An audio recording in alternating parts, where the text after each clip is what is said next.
What's good, y'all? Welcome back to another episode on High Flyer Network. I got a very special video for y'all today. Some of the biggest challenges new investors face are trying to figure out what companies they should invest in and when it's a good time to invest in those companies. So in this video, I'm going to teach you a very surface level method to analyze any stock in just a few minutes. By the end of this video, you'll know how to determine if a company is worth investing in and what price you should buy that company at. So tap in, get out your notepad, and let's get this money, y'all.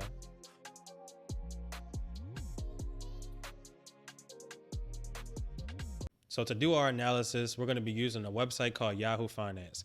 Yahoo Finance is a free website that has been used by financial professionals for decades. So it's a very reputable website and a great place to go to get information about the stock market. So when you get to Yahoo Finance, you're going to see a screen that looks something like this. And as you can see at the top of the website, you see a search bar. So I want you to go in this search bar and I want you to type in a company that the world cannot continue or go without for a long period of time. So for the sake of this video, I'm going to use Visa. Visa is on just about every single debit card and credit card that we use. Visa is a payment network that is used all over the world. It is a company that the world would stop if Visa went out of business, essentially. So when you type in a company, you're going to get to a screen that looks like this. So you see there are a bunch of numbers on the screen. First, I'm going to break down what these numbers mean. And at the end of the video, I'm going to teach you how to interpret these numbers to determine, one, if a stock is a good company to invest in, and also when is a good time to invest in these companies. So just starting out, we see at the top of the screen, we see a number in the upper left-hand corner. This number right here is the price of one share of Visa stock as of the most recent trading day. So the stock market is open from 9:30 a.m. Eastern to 4 p.m. Eastern time, Monday through Friday. It's not open on weekends. So this stock price right here is the stock price of one share of Visa as of 4 p.m. Eastern today. And as you can see, Visa stock is priced at $370 per share. So just getting started, we're going to move to the bottom of our screen and we see a whole bunch of numbers and categories. To start off, we're going to look at what's called the previous close. The previous close is the price that Visa stock hit as of 4 p.m. Eastern on the previous day. So this is what it closed at on the previous trading day. Next, we see open. Open is the price that Visa stock opened at during the current trading day. So today it opened at $367 per share and it closed at $370 per share and 70 cents. Next, we see the bid and ask. The bid is what people trying to buy the stock are bidding to purchase it, and the ask is what people selling the stock want to sell their shares. But we don't have to worry about that right now. I just want to explain what those are, but they're not too important for our purposes today. Next, we're going to look at the days range. The days range is great for traders. If you're into day trading and swing trading, the days range shows you how much the stock moved in the current trading day. So as you can see, the lowest price that Visa stock hit today was $366.68. And the highest price that it reached was $371.39. So this shows you how much the stock's price moved in any given day. Next, which is really important that I want you to hone in on, is the 52-week range. This shows the range of Visa stock in the past 52 weeks. So we know that there are 52 weeks in a year. So in the past year from today, this shows the highest price and the lowest price that Visa stock has hit in the past 52 weeks. So as we can see, the lowest price that it hit is $252.70. And the highest price that it hit in the past year is $371.44. So I'm going to come back to this value. Next, we're going to look at volume. The volume shows how many people are buying and selling Visa stock. So as we can see, the volume shows 3,306,461 people were buying and selling Visa stock today. And then underneath that, we have the average volume. The average volume shows about 6.5 million people on average buy and sell Visa stock. I'm going to come back to that one as well, so you can know how to interpret that. Next, we're going to go to market cap. Now, I'm pretty sure you may have heard this term before, especially in the news. The market cap is the company's stock price times how many shares they have outstanding. Now, outstanding shares are shares that are available to be bought and sold by the general public. So that's retail investors like you and me. That is financial institutions like banks and hedge funds. That is pension funds and large institutional investors. How many stocks are available to be bought and sold on the stock market currently? And you multiply that number of shares times Visa's stock price, which is currently $370 per share. And then that gives you a market cap of $710 billion. That is how much Visa's stock is worth today. $710 billion, right? Next, we're going to go into beta. Beta shows how volatile a stock is compared to the overall stock market. Typically, the S&P 500, which tracks the 500 largest companies on the stock market. So, a beta of 1 is the baseline. That means the stock moves generally about equal to what the stock market is doing. If you see a beta less than 1, that means the stock is a little less volatile than the overall stock market. That means it's not as risky as the stock market, but it also has less of a reward at that given time. So if you see a beta less than 1, that means it's less risky, but the reward is less as well. And if you see a beta above 1, that means a stock's price is more volatile than the overall stock market. And that means that it's more risky, but with more risk comes more reward. So typically you want to see a quality, strong tech company, for example, might have a beta of between 1.2 and 1.3. It's more volatile than the average stock market, and it tends to grow faster than the stock market as well. Next, we're going to look at PE ratio. Now, PE ratio is extremely important. PE ratio is a very surface level indicator to determine how much a stock is valued at. It shows whether or not a stock is overpriced or underpriced. Now, PE stands for price to earnings ratio. This is the company's stock price divided by their earnings per share. So essentially, well, first let's start with Visa's PE ratio currently is 36.89.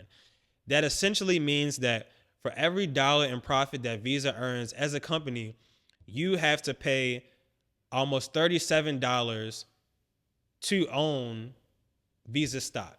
So for every dollar in earnings, every dollar in profit that Visa earns, you have to pay $37 to own the stock. So I'm going to come back to that and show you how to interpret that. Next, we're going to talk about earnings per share, EPS.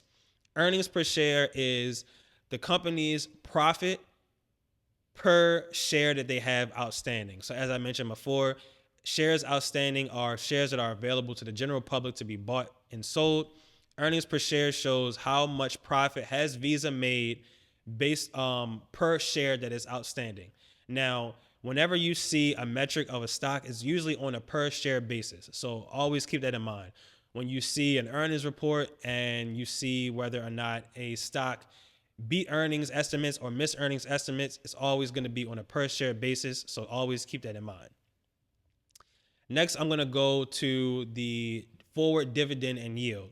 So a dividend is money that a company pays you for owning a stock. If you are an owner of a stock, the company pays you for your funds that they use to grow their business. So if you own a stock, they give you free money, essentially. So as we can see, looking at this, we see Visa's dividend yield is 0.64%. And next to it, we see how much that is in dollars. So for every share of Visa that you own, you'll receive $2.36. So for to put that in numbers, if you own 3 shares of Visa stock, you would get about $7 in dividends every quarter. So every 3 months. So this is the power of owning a stock. Not only do you get the increased value of the company as the company grows, but you also get dividends for every stock that you own. And if you want to see what the dividend is in dollars, take the dividend yield or the percentage. So you take 0.64% times whatever the stock price is of Visa at any given time, and that will give you how much your dividend will be per share that you own. And beneath that, we see ex-dividend date. This is the date that Visa paid their last dividend. So the last dividend that Visa paid out was on May 13th, 2025, as shown here. And then lastly, we're gonna get to the 1 year target estimate. The 1 year target estimate shows what analysts think Visa stock will be at in the next 12 months from today. So, according to analysts expect Visa stocks to hit $382.44 in the next 12 months. That could be tomorrow, that could be 6 months from now, that could be 11 months from now. But at some point in the next 12 months, analysts expect Visa stock to hit $382.44. Now, I just read a lot of numbers to y'all. Let's talk about how do we interpret these to know if a company is worth investing in and when is it a good time to invest in these companies. So going back to the 52-week range, as I said before, this shows the range of the stock's price in the past year from today. So a rule of thumb in investing, remember when I say this, never, ever, ever invest in a stock when it is near its 52-week high. The reason being is because when a stock is near its 52-week high or the highest price it has reached in the past year, there is limited upside and there is more potential for downside.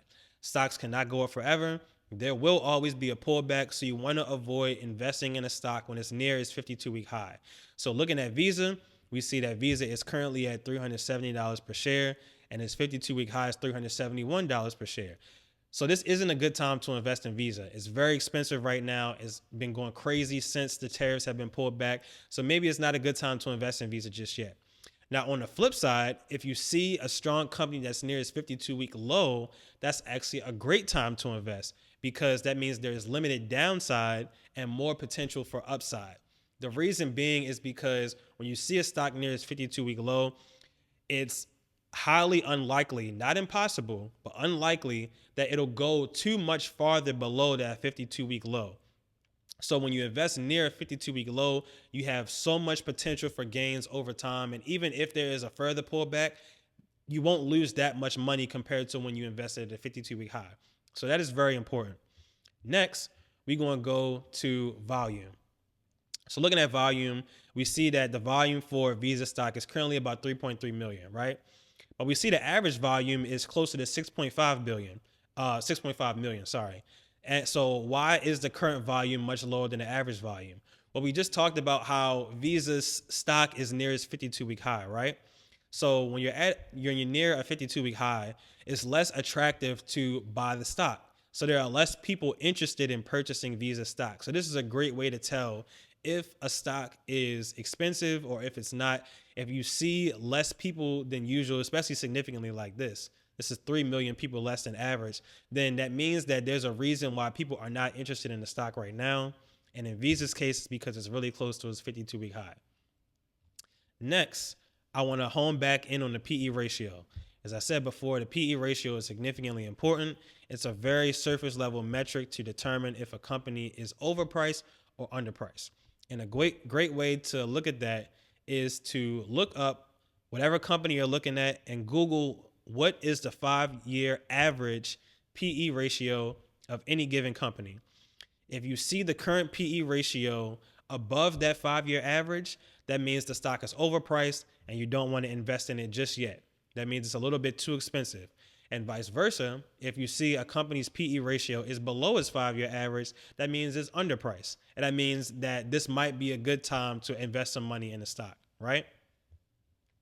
And then lastly, I want to hone back in on the 1-year target price. So as I said, this is the price that analysts think the stock price will get to in the next 12 months. So in the next 12 months, they think the stock will reach this price. If a company is significantly below this 1-year target estimate, that means that there's still a lot of room for potential profit in this investment.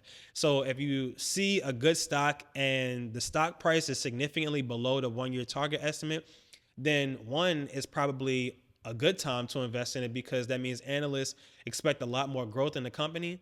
And also it shows you that the company is worth investing in because if it's really cheap and analysts think that price is going to go up significantly over the next 12 months, then that means you're going to make some profit on that investment, right? So These are the numbers that you look at when you're analyzing a stock, and these are great tools to use for very surface level analysis to determine, one, if a company is worth investing in, and two, if it's a good time to invest in companies. And I'm going to show you one more thing that will determine whether or not a company is a good investment to own. We're going to look at this chart right here, and we're going to hit this 5-year button. So when you're investing in a stock for the long term, you want a company that has increased in value over a long period of time. We don't care about how it's done in a day or the past month or the past couple months. We want longevity. To give you an analogy, we want a stock that's like Beyonce, right? Beyonce has been around for decades. She's dropped hit after hit. She's never missed. She's still at the top of her game years after she debuted. That is what we want in a stock. What we don't want is a one-hit wonder who had one hot song and then they fill out the face of the earth and we never see them again. We want longevity. So looking at Visa's chart here, we see that in the past 5 years, Visa stock has increased about 85%, which is very, very good. Now, if you remember in some of my past videos, I mentioned that the average return of the S&P 500 or the 500 largest companies is 10% per year on average, which means over 5 years, that would be a return of 50%. So if you see a company that has been on pace or even exceeded the S&P 500's return over the past 5 years, that's a good quality company that you want to invest in. So essentially, if you put in this in numbers, if you invested $1,000 in Visa stock back in 2020, in June of 2020, today that $1,000 investment will be worth about $1,850. That means in 5 years, you would have almost doubled your money. How there aren't many investments or things in general that you can buy where you can get that level of return. So this is a great company to invest in. It's just not the right time. And that is how you analyze a stock. Again, this is very surface level. I can go much more in depth from that, but I hope you walked away with something. I hope you took some notes and you got some great information from this. Please drop a comment, drop a like. If you're new to the channel, please subscribe. I'll be dropping more videos like this. I don't want to waste your time. So thank y'all so much for tuning in. I'm gonna catch y'all next time, y'all. Peace.